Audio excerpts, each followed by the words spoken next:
Well, now that we got a little daylight, I don't know how to get that off of that tapered shaft. That's that same shaft. And we got this bearing and hot collar.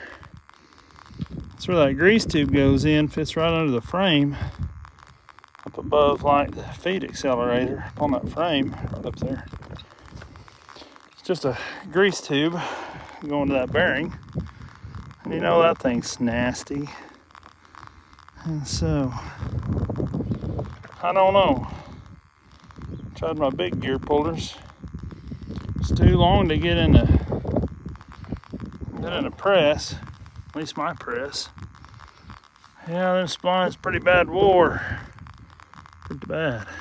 Well, that was the bad part right there.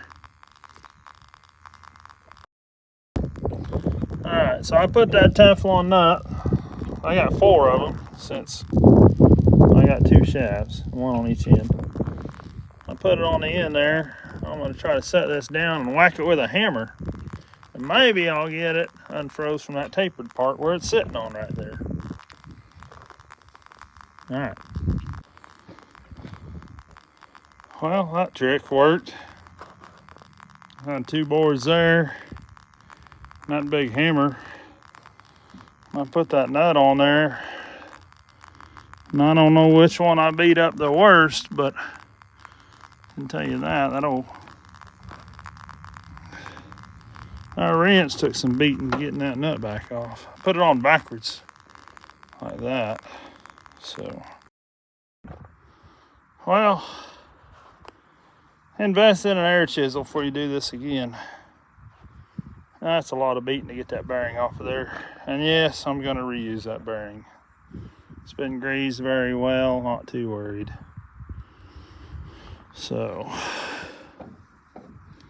don't know, feels a little rough. There's a grease hole right there. I don't know if you can see it. There's a grease hole in it right there. Anyways, if you don't know how that works, that's an eccentric. This is eccentric, and so is this lip. And they mesh together and lock that bearing in place. Well, it's been locked on there a really long time. And it's a little rusty in there. So I'm just beating it off. It's a lot of work. So we're going to have this bearing off and on that shaft back together for too long. We're ready to go. Alright. Next video, maybe we're going together.